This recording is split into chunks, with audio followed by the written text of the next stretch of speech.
Okay, so you people have drawn the circle. Yes, sir. Okay.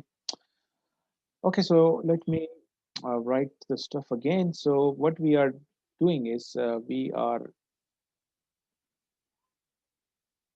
designing this circuit.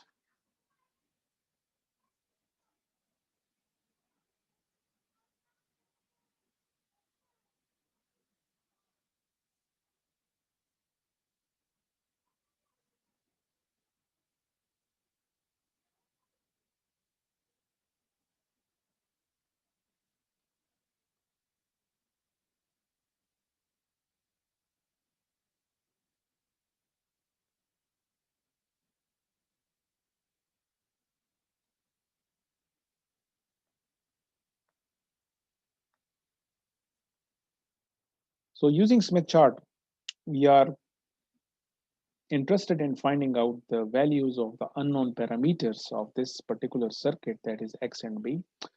And the procedure that you will use to find these values graphically using Smith chart is to draw a rotated 1 plus Jx circle. Okay. So let me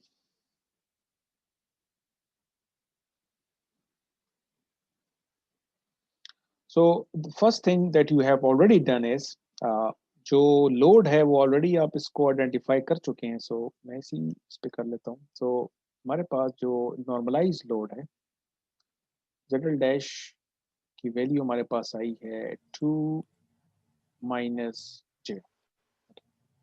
so first step में आपने क्या किया है कि इसको identify किया है कि ये कहाँ पे है. तो आपने ऑलरेडी कर चुके हैं, मैं इसको यहाँ पे रिपीट कर रहा हूँ. सो 2 माइनस J, इसको मैं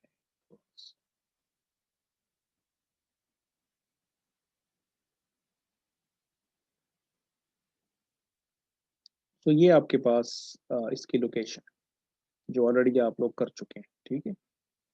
so this is ZL dash on the Smith chart, और बेस्ड ऑन दैट क्योंकि ये 1 प्लस J सर्कल जो कि ये वाला सर्कल है इसके इनसाइड था, बेस्ड ऑन दैट आपने L नेटवर्क नंबर 1 सेलेक्ट किया हुआ है. और दूसरा काम आपने क्या किया हुआ है कि आपने एक rotated 1 plus J circle draw किया हुआ है, जिसको मैं कोशिश करता हूँ कि रफली इसको हम ड्रॉ करते हैं. आप लोगों ने एग्जैक्ट ड्रॉ किया हुआ है, सो आपकी वैल्यूज एग्जैक्ट होनी चाहिए. जस्ट फॉर एक्सप्लेनेशन पर्पसेस मैं इसको ड्रॉ करता हूँ. Let me draw this as well so that I can have a comparison.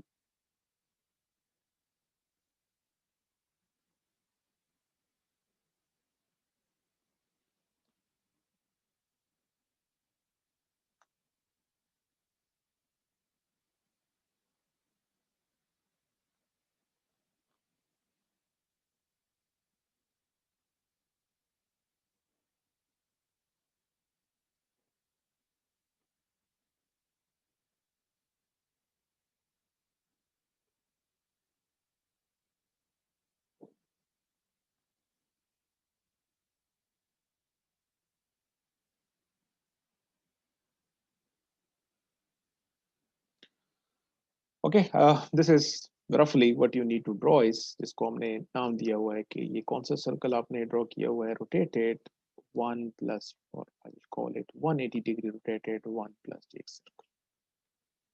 इस सर्कल आपने बना लिया है. अब आपने क्या करना, अगर हम इसको साइड बाय साइड सर्किट की तरफ जाएं, what you need to do is, अब आपने सर्किट के हिसाब से देखना है कि लेट्स अज्यूम कि आपने लोड यहाँ पे लगा हुआ है, और इस ये सर्किट पॉइंट ऑफ व्यू से लोड की पोजीशन है, और स्मिथ चार्ट के पॉइंट ऑफ व्यू से आपको पता है कि ये लोड कहाँ पे लोकेटेड है. अब what we need to do is, what I want is कि अगर ये x और b ये कैसी वैल्यूज हमने सेलेक्ट करनी है सच दैट कि जब हम यहाँ पे इम्पिडेंस मेजर करें, यहाँ पे इन दो पॉइंट्स के दरमियान जो इम्पिडेंस होनी चाहिए वो कितनी होनी चाहिए. अगर हमारा सर्किट मैच होगा, Z कितना होना चाहिए, 100 ओम की, जो कि Z0, जो किसको Z0. तो हम कह सकते हैं कि यहाँ पे हमें चाहिए कि Z जो है Z0 के बराबर हो जाए. ठीक है. So what I will find out कि मैं यहाँ से जब मूव करके यहाँ आ जाऊं तो इम्पिडेंस इसके बराबर होनी चाहिए। इसको अगर आप नॉर्मलाइज कर दें, ये तो एक्चुअल एब्सोल्यूट इम्पिडेंस है ना, अगर आप इसको नॉर्मलाइज कर दें तो फिर आप क्या कहेंगे कि इन दो पॉइंट्स के दरमियान जो नॉर्मलाइज इम्पिडेंस है वो कितनी होनी चाहिए, जिसको आप जेड डैश कहेंगे, 1 हो। 1 होना चाहिए। 1 सर। 1 होना। तो अगर ये सर्किट जो हमने डिजाइन किया हुआ है, अगर ये एज अ मैचिंग सर्किट काम करेगा तो बी और एक्स की ऐसी वैल्यूज होनी चाहिए कि यहाँ तक जब यहाँ पे जब हम पहुंचे तो हमारे पास नॉर्मलाइज इम्पिडेंस 1 के बराबर होना चाहिए। और अगर आप Smith chart point of view से देखें तो फिर आप जेड डैश इक्वल टू 1 जो है वो कहाँ पे है। अगर मैं ये क्वेश्चन आप लोगों से पूछूं कि अगर आपको एक इम्पिडेंस की वैल्यू गिवन हो कि नॉर्मलाइज इम्पिडेंस 1 के बराबर है, तो ये कहाँ पे है? सेंटर 1 पे होगा। सेंटर पे। इसका मतलब है कि हमें कहाँ पे होना चाहिए, यहाँ पे। ये जो वैल्यू है ये कोरिस्पॉन्ड करती है स्मिथ चार्ट के ऊपर। आप अगर यहाँ पे होंगे इसका मतलब है कि नॉर्मलाइज इम्पिडेंस की वैल्यू 1 के बराबर। So now this is a very important point that you need to remember कि अगर आप Smith chart point of view से बात करें कि क्या आपका सर्किट मैच है या मैच नहीं है, इसका सिंपल आंसर यही है कि अगर इम्पिडेंस की location centre of Smith chart के ऊपर है, इसका मतलब है कि हमारा सर्किट क्या है, मैच। और अगर हम सेंटर ऑफ स्मिथ चार्ट से जितना दूर होंगे इतना हमारा सर्किट क्या होगा, मिसमैच होगा। So if during design of matching circuit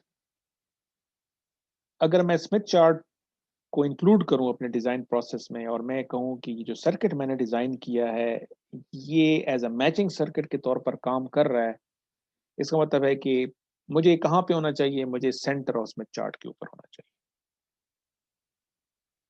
अगर तो मैं सेंटर ऑफ स्मिथ चार्ट से दूर हूं इसका मतलब है कि मेरा सर्किट मिसमैच। अब आप देखें यही प्रोसेस हम इसमें यूज करेंगे। अनफॉर्चुनेटली मैं जब दोबारा स्मिथ चार्ट में खोलूंगा तो दोबारा से डिलीट हो जाता है। Okay, late me draw that again. So the point जो मैं यहाँ पे सर्किट यहाँ पे बना लेता हूँ, सो let me do all the calculations on this Smith chart ताकि हम दोबारा से भी डिलीट ना हो जाए। सो हम क्या करना चाह रहे हैं कि हमने इस सर्किट को डिजाइन करना है।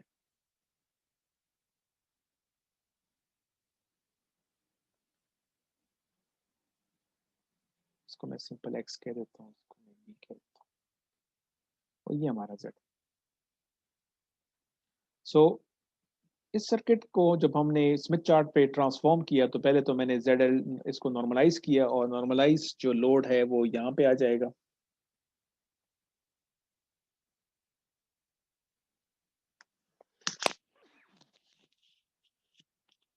तो ये लोड की पोजीशन हमने मार्क कर दी है। So if I am standing at this position, अगर मैं लोड पोजीशन के ऊपर हूँ सर्किट के पॉइंट ऑफ व्यू से, तो ये जो लोड है ये स्मिथ चार्ट पे इसकी लोकेशन क्या है, वो ये है। ठीक हो गया। और दूसरा आपने रोटेटेड सर्कल भी बनाया हुआ है।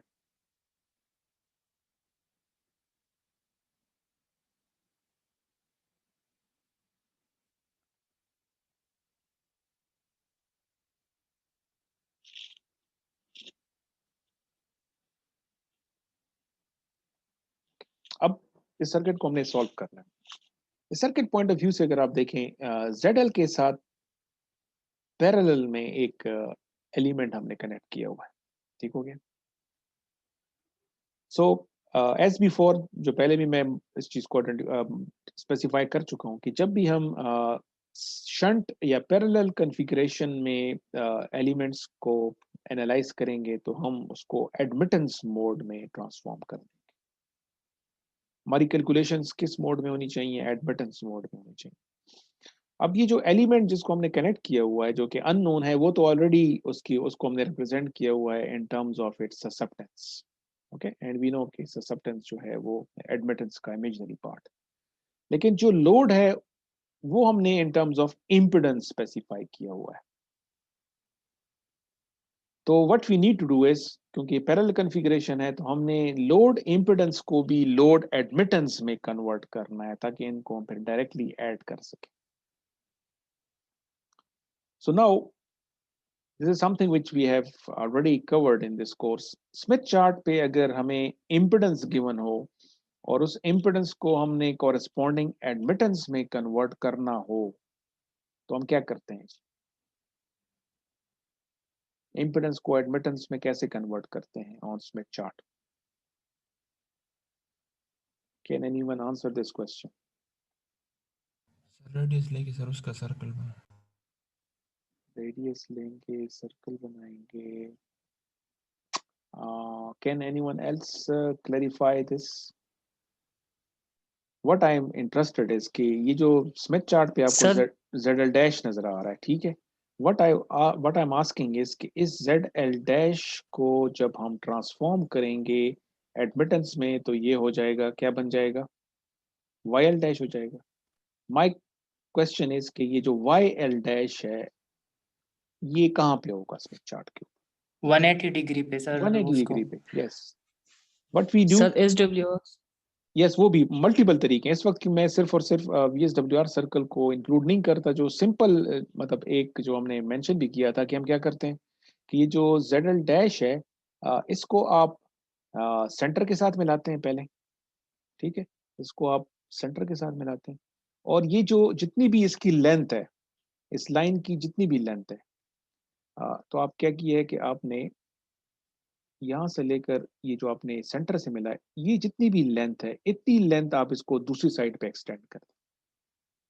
तो आप क्या करें कि इसको इतना ही इसको दूसरी साइड पे एक्सटेंड कर दें। मैं अगेन रफली कर रहा हूँ, so maybe what I advise कि आपने इसको एक्यूरेट करना है ताकि फिर हम आंसर्स को टैली कर सकें। सो अगर आप इसको एग्जैक्टली करेंगे तो वट एवर पॉइंट जहाँ तक भी आप पहुँच जाएंगे, तो मैं इसको इस वक्त विजुअल बेस पे कर रहा हूँ, तो maybe I maybe bit off, but फिर भी आपको प्रोसीजर समझ आना चाहिए। अब जहाँ पे ये पॉइंट आपके पास आ गया, तो यहाँ पे जो पॉइंट है, ये जो भी पॉइंट होगा, ये अब क्या होगा? इस पॉइंट को आप क्या किससे डिनोट करेंगे? ये क्या चीज है? ये लोड की नॉर्मलाइज क्या हो गई? एडमिटेंस हो गई।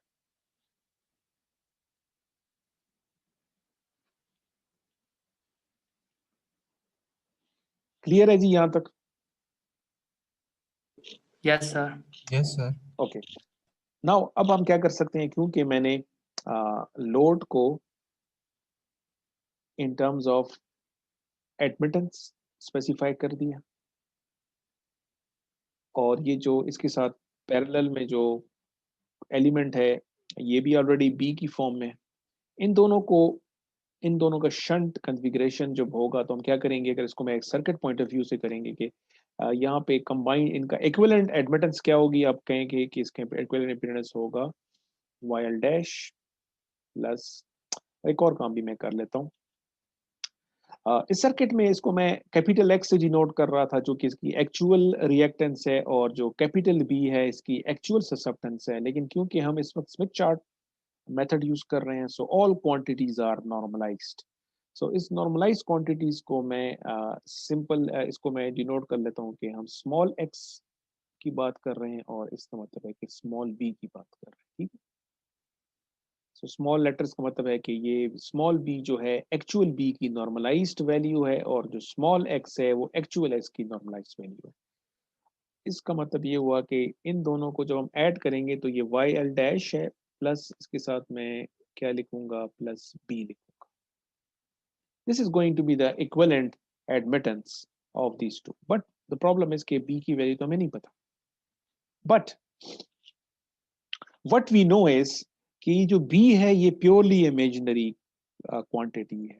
और जो Y L dash of course, क्योंकि जेड एल डैश जो था, अगर मैं दोबारा लिखूं, एक्चुअल जेड एल कितना था?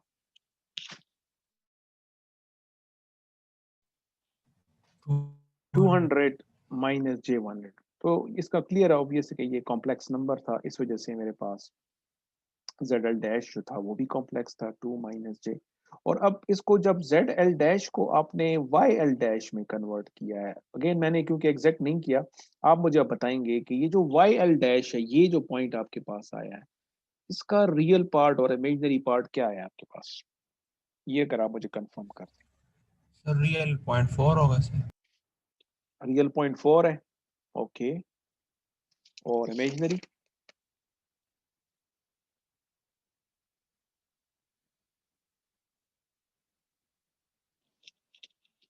जी, इमेजिनरी पार्ट क्या है, ये पॉइंट जो आपने 0.2 0.2 सर। 0.2 सर। ओके। सो इसका मतलब है कि आप क्या लिखेंगे, वाई एल डैश की वैल्यू आपके पास जो आप मुझे बता रहे हैं, और बाकी स्टूडेंट भी इसको कंफर्म कर दें कि ये मैं इन्होंने सही बताई है कि नहीं। जी, ये जो पॉइंट है, इसको अगर हम इसकी वैल्यूज देखें, इसका रेजिस्टिव पार्ट 0.4 है और इमेजिनरी पार्ट प्लस 0.2 है। सही है जी, सबके पास ऐसा है? Yes sir, okay. Yes sir. अब जो मैं आपसे कह रहा था कि जब आप वाई एल डैश को ऐड करेंगे बी के साथ, बी बाय नेचर क्या चीज है? इसको अगर मैं एग्जैक्ट लिखूं, ये क्या है? प्लस इमेजिनरी इमेजिनरी है। तो जब मैं इस अननोन को वाई एल डैश के साथ ऐड करूंगा, आई नो कि इसका जो रियल पार्ट है वो चेंज नहीं होगा, रियल पार्ट 0.4 ही रहेगा। सिर्फ कौन सा पार्ट चेंज होगा? Imaginary part. तो प्लस जे बी, तो real part will remain constant, only imaginary part will change. So on Smith chart, अगर मैं आपको कहूं कि आप स्मिथ चार्ट के ऊपर मूव करें, इस तरीके से मूव करें कि रेजिस्टिव पार्ट या रियल पार्ट चेंज ना हो, तो कौन से सर्कल के ऊपर हम मूव करते हैं? 0.4 उस सर्कल को क्या कहते हैं, कौन सा सर्कल है? Resistive. Resistive circle, okay, yes correct. और वो कौन सा सर्कल है, अगर आप इस वक्त देखें, जो कि रफली मैंने बनाया हुआ है, मे बी थोड़ा सा ऑफ मार्क हो, अगर आप देखें, ये जो जिस सर्कल की मैं बात कर रहा हूँ, कौन सा सर्कल है? ये वाला सर्कल, ऐसे ही है, यही सर्कल है ना? Yes sir. अगर आप, मैं आपको कहूं कि आप इस जो सर्कल मैंने थोड़ा सा मार्क किया हुआ है, इस ब्लू लाइन के ऊपर अगर आप मूव कर रहे होंगे, ठीक है, स्मिथ चार्ट के ऊपर आप इस सर्कल के ऊपर मूव कर रहे हैं, तो आप जो आपकी मूवमेंट के दौरान में क्या रेजिस्टिव पार्ट चेंज हो रहा है? No sir. नो सर, कौन सा वाला है ये? सर 0.4 ही है ना, ठीक हो गया। 0.4 यस सर। लेकिन अब जब मूव कर रहे हैं तो फिर कुछ कुछ तो चेंज हो रहा है, वो क्या चेंज हो रहा है? इमेजिनरी पार्ट चेंज हो रहा है, ऐसी है, इमेजिन। ओके। नाउ ये चीज आपको क्लियर हो गई है। अब आप देखें, मुझे बी पता नहीं है, सो आई डोंट नो कि ये बी मैं 0.2 में क्या चीज ऐड करूं, ठीक हो गया। लेकिन ये जो हमने रोटेटेड 1 प्लस जे सर्कल बनाया था, अब इसका रोल यहाँ पे आ जाएगा। आपने क्या करना है,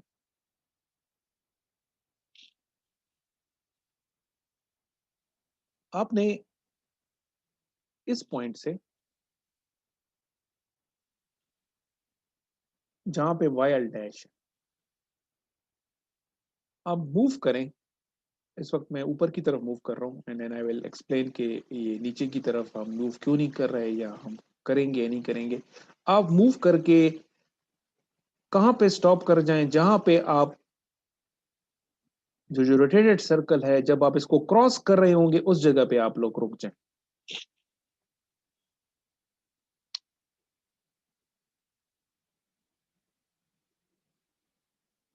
ठीक हो गया। नाउ द क्वेश्चन इज कि यस ये sir.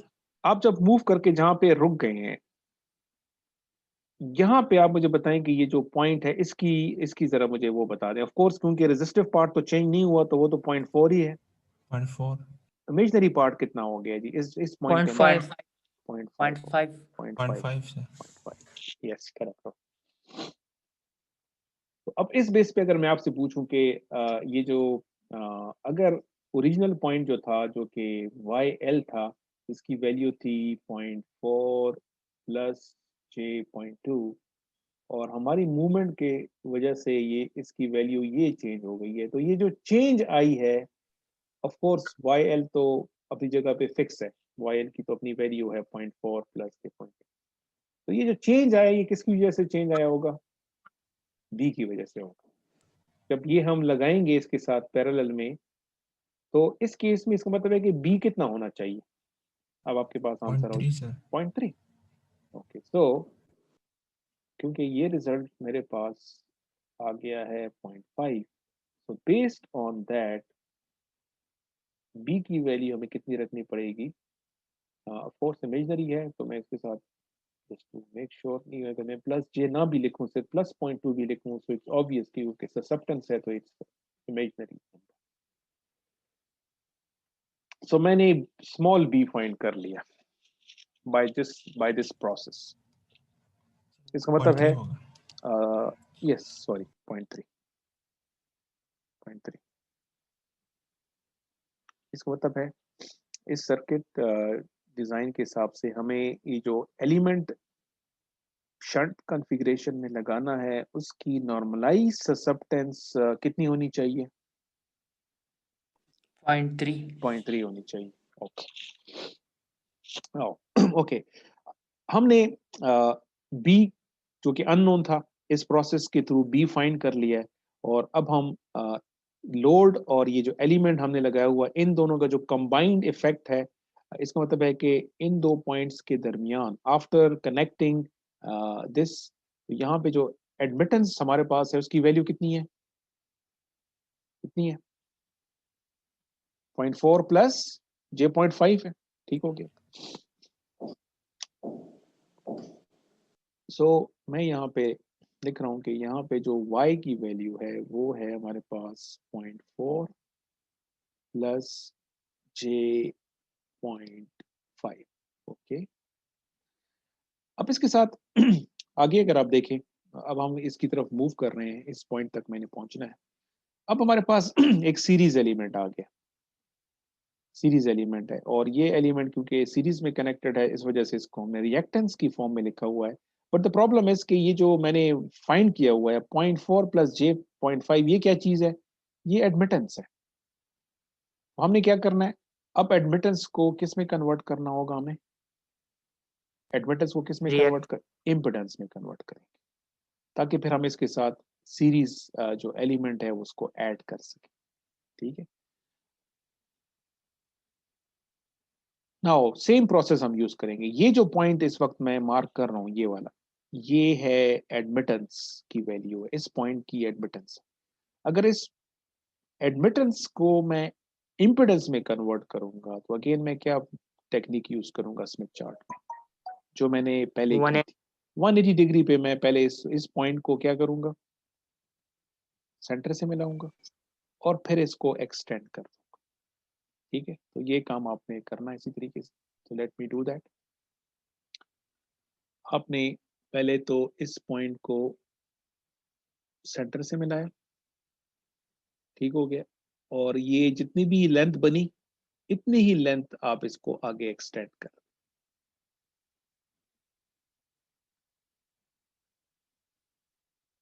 But what you will observe is कि एक बड़ा इंपॉर्टेंट आपको खुद बहुत क्लियर हो जाएगा। अगेन आई एम एक्सपेक्टिंग कि ये आप जो मैं आपको कर रहा हूँ किस तरह करना है, आप स्मिथ चार्ट के ऊपर ये कर रहे हैं। सर ठीक हो गया। यू विल फाइंड आउट कि आप जिस जगह पे रुक गए,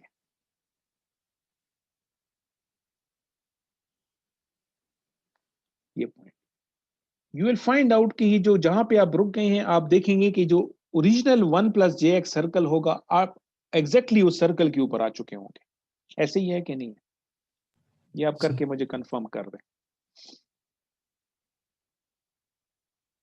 but I am telling you, मैं इसको सर्कल को बना भी लेता हूँ ताकि आप इसको क्लियर कर लें कि मैं इस पॉइंट ऑफ व्यू से कह रहा हूँ। ये ओरिजिनल जो वो वाला सर्कल है जो कि स्मिथ चार्ट के ऊपर पहले से बना हुआ है, जिसको मैंने 1 प्लस JX सर्कल का नाम दिया था। ठीक हो गया। मैं इसको हाईलाइट कर रहा हूँ। सो इस वक्त मैंने क्या स्टेटमेंट दी है कि जब आप इस एडमिटेंस को इम्पिडेंस में कन्वर्ट करेंगे, यू विल फाइंड आउट कि आप बिल्कुल एग्जैक्टली उस सर्कल के ऊपर आके रुक जाएंगे। ऐसा ही है कि नहीं है? ये देखिए, आप एग्जैक्टली सर इस सर्कल के ऊपर ऐसे ही है। Yes, sir.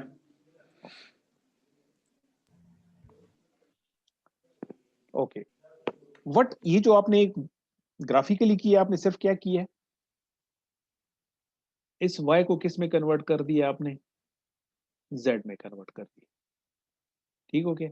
और Smith chart point of view से ये जो पॉइंट है जो कि y एडमिटेंस रिप्रेजेंटेशन में था, इसको जब आपने इम्पिडेंस में कन्वर्ट किया तो ये पॉइंट ये बन गया। अब मैं आपसे पूछूंगा कि ये पॉइंट है, इसके जरा मुझे वैल्यूज बता दें, क्या वैल्यूज होंगी इसके? रियल पार्ट और इमेजिनरी पार्ट के लिए क्या लिखेंगे आप? सर 1 माइनस 1 माइनस 1.2 और 3 के बीच में, सर। 1.2 1.2। 2 सर। ओके, अब मैं इसको डिलीट कर लेता हूँ ताकि क्लियर हो जाएगी। इसका मतलब ये है कि यहाँ पे जो अब आपके पास इन दो पॉइंट्स के दरमियान जो z की वैल्यू है नॉर्मलाइज्ड, वो आपके पास है 1 minus j 1.2। Now if you remember, मैंने क्या कहा था कि इन दो पॉइंट्स के दरमियान नॉर्मलाइज इम्पिडेंस कितनी होनी चाहिए? 1 सर। 1 होनी चाहिए। इस जगह पे मेरे पास इम्पिडेंस कितनी हो चुकी है? 1 माइनस j 1.2। अब इसके साथ मैंने ये एक सीरीज में एक एलिमेंट लगाना है जिसकी नॉर्मलाइज रिएक्टेंस x है। सो इसको देखते हुए आप क्या कहेंगे कि इस स्मॉल x को कितना होना चाहिए ताकि हमारे पास इस जगह पे ये रिजल्ट आ जाए? इस x को कितना प्लस होना? 1.2 प्लस इमेज 1.2। पर प्लस 1.2। Yes exactly. सो इसका मतलब ये हुआ कि x जब हम इस नॉर्मलाइज रिएक्टेंस जो हमने लगानी है इसको हमने रखना होगा प्लस j 1.2। इतनी नॉर्मलाइज रिएक्टेंस का एलिमेंट जब हम सीरीज में लगा देंगे तो ये 1 माइनस j 1.2, और क्योंकि ये सीरीज में है तो प्लस और ये कैंसिल आउट हो जाएगा और यहाँ पे क्या आ जाएगा? z इक्वल टू 1 आ जाएगा। इसका मतलब है कि हमारा जो गोल था वो अचीव हो गया। और अगर आप इसको स्मिथ चार्ट के पॉइंट ऑफ व्यू से देखें, अगर आप इसको, मैं यहाँ पे इसको किसी और कलर से शो कर लेता हूँ। यस, जब ये पॉइंट है इसके साथ जब हमने प्लस j 1.2 ऐड किया तो ये पॉइंट कहाँ चला जाएगा? ये पॉइंट मूव करके कहाँ चला जाएगा? सेंटर पे। सेंटर पे आ गया। और इस डिस्कशन के स्टार्ट में मैंने आपको बता दिया था कि जैसे ही आप स्मिथ चार्ट के सेंटर पे आ जाते हैं आपका सर्किट क्या हो जाता मैच्ड। है? Match. So you have seen कि हमने क्या किया है ग्राफिकली। हमने अपने सर्किट की जो अननोन वैल्यूज हैं वो फाइंड कर ली है। ठीक है, हमने फाइंड कर लिया कि अगर हम मैं इसको again I will move to the slide, तो फिर ये डिलीट हो जाएगा। So let me do it over here ताकि इसको हम कंक्लूड कर लें इसकी डिस्कशन को। हमारा सोल्यूशन क्या आ गया? हमने फाइंड कर लिया कि जो सर्किट हमने सेलेक्ट किया है उसमें स्मॉल b को हमने प्लस 6.3 रखना है और स्मॉल x को हमने रखना है प्लस j 1.2 रखना। Now before I find out the actual elements, even at this stage you can tell me कि ये जो b equal two plus j.3 है ये कौन सा एलिमेंट है आपके ख्याल? Sir inductor. इंडक्टर होगा जी। यहाँ पे यस सर। यहाँ पे हम इंडक्टर लगाएंगे बेस्ड ऑन दिस।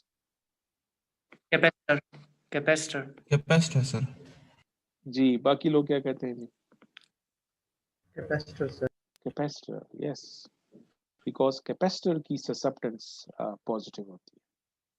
सो इसका मतलब है कि ये जो यस प्लस, सर ये हमारे पास एक कैपेसिटर हमें लगाना होगा। ओके, और ये जो x equal two plus J1.2 है, ये क्या चीज होगी? कैपेसिटर इंडक्टर इंडक्टर होगा सर ये। ये इंडक्टर होगा। इंडक्टर तो एक्चुअल जो सर्किट हम डिजाइन करेंगे उसमें यहाँ पे हमें एक कैपेसिटर लगाना पड़ेगा हमें, और यहाँ पे एक इंडक्टर लगाना पड़ेगा। नाउ वी हैव टू, जब आप कैपेसिटर और इंडक्टर खरीदेंगे तो आप ऑफ कोर्स उसको ये तो नहीं बताएंगे कि मुझे प्लस J.3 का कैपेसिटर चाहिए, प्लस J.3 ओम्स का कैपेसिटर चाहिए। आप उसको बताएंगे कि मुझे कितने माइक्रो, कितना नैनो फैरेड का कैपेसिटर चाहिए। तो ये जो कैपेसिटर हम यहाँ पे लगाएंगे और जो इंडक्टर यहाँ पे लगाएंगे उसकी स्पेसिफिकेशन फैरेड और हेनरी में होगी, तो वो कैसे हम फाइंड करेंगे? सो मैं इसको दूसरे उस पे ले जाता हूँ, otherwise will be too much congestion. तो हमारा जो सोल्यूशन हमने फाइंड कर लिया, इसमें हमने फाइंड कर लिया कि b प्लस J.3 है और x प्लस J1.2। अब इसको हम फर्दर आगे कैसे सॉल्व करेंगे? पहले हम क्या करेंगे कि एक्चुअल ससेप्टेंस फाइंड कर लेंगे। ये तो नॉर्मलाइज्ड ससेप्टेंस है, इसकी एक्चुअल ससेप्टेंस क्या होगी और इसकी एक्चुअल रिएक्टेंस क्या होगी? ठीक है, सो वी नो कि क्या रिलेशनशिप है। Normalized susceptance is actually equal to actual susceptance, जिसको हम कैपिटल बी से रिप्रेजेंट कर रहे हैं, डिवाइडेड बाय वाई नॉट। और इसी तरीके से ये जो स्मॉल x है, नॉर्मलाइज रिएक्टेंस इज एक्चुअल और absolute reactance divided by z। और क्योंकि हमारे पास z0 है तो इसको आप इस तरह भी कह सकते हैं कि small b is actually capital B multiplied by z।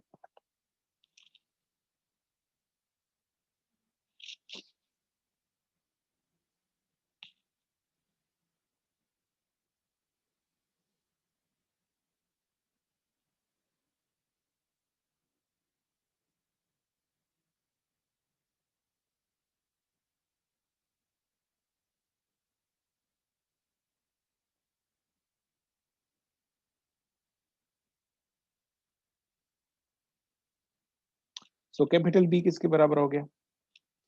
It is equal to small b divided by z0। और कैपिटल X किसके बराबर हो गया? It is small x multiplied by z। Now this is, जिस तरह आपने पहले बता दिया था कि जो b equal two plus something है ये कैपेसिटर है। सो कैपेसिटर की ससेप्टेंस किसके बराबर होगी? कैपिटल B की जगह हम क्या लिखेंगे?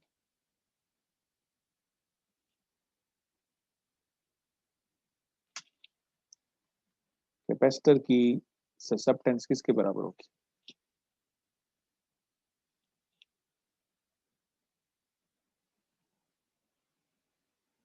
सर किसके बराबर होगी? J.3। नहीं, वो तो स्मॉल b है, मैं इसकी बात नहीं कर रहा हूँ, मैं जनरली पूछ रहा हूँ कि कैपेसिटर जिसकी कैपेसिटेंस C है, इसकी ससेप्टेंस किसके बराबर होती है?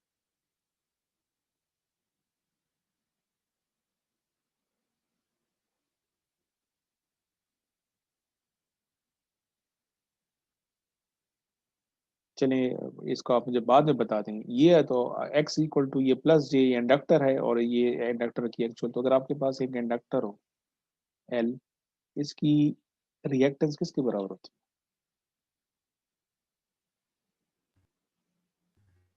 J omega L। यस जे ओमेगा एल।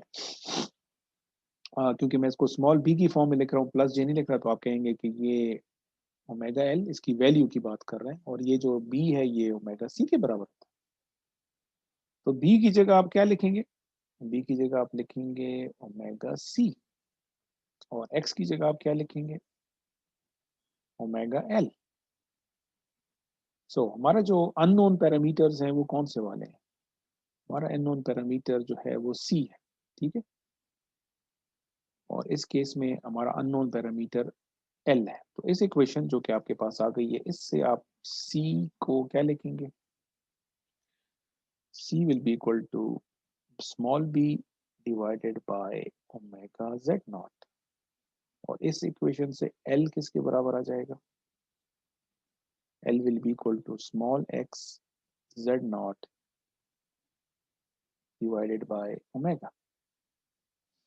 अब आप देखें बी की वैल्यू कितनी है? 0.3। ओमेगा की जगह आप क्या लिखेंगे? 2 पाई एफ। ऑलरेडी आपको पता है, जब हम ये प्रॉब्लम सॉल्व कर रहे थे मैंने मेंशन किया हुआ था कि किस फ्रीक्वेंसी के लिए हम डिजाइन कर रहे हैं? 500 मेगाहर्ट्ज। 500 5, तो आप यहाँ पे लिख देंगे 500 इंटू 10⁶, और z नॉट भी आपको पहले से पता है 100। तो सारी वैल्यूज जब आप इसमें सब्स्टिट्यूट करेंगे, आपके पास c की वैल्यू आ जाएगी, इसको आप चेक कर लें, ये आपके पास 0.92 पिको फैराड आ जाएगा। इसी तरीके से L की वैल्यू क्या होगी? X की वैल्यू ऑलरेडी हम फाइंड कर चुके हैं, 1.2 है। Z नॉट 100 के बराबर है, divided by omega, omega 2 pi F, और एफ की वैल्यू हमें पता है 10⁶। सो इससे आपके पास L की वैल्यू भी आ जाएगी, जो तकरीबन आती है 38.8 nano Henry. So this is the capacitor that you will require, and this is the inductor that you will require. तो अगर मैं सर्किट को ड्रॉ करूं, जिस सर्किट को आपने फाइनली डिजाइन करना है,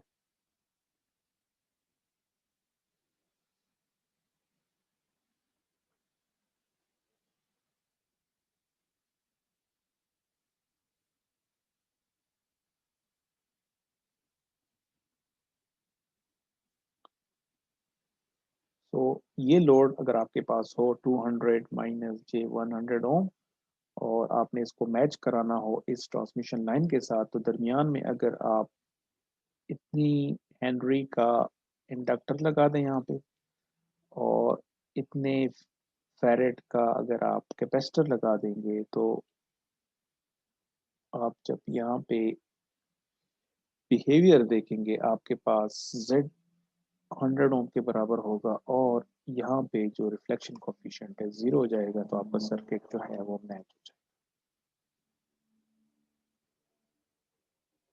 okay, now what we need to do is, जो हमने एनालिटिकल मेथड देखा था, उसको अगर आप देखें, उसकी जो x और b की जो इक्वेशंस थी, इफ यू रिमेंबर, उसमें हमारे पास दो सॉल्यूशंस आते थे। तो आपके पास x की भी दो वैल्यूज आती हैं और कॉरेस्पॉन्डिंग b की भी दो वैल्यूज आती हैं। स्मिथ चार्ट जो मैंने भी एक्सप्लेन किया है, इसमें ये एक सॉल्यूशन आ गया, ठीक है।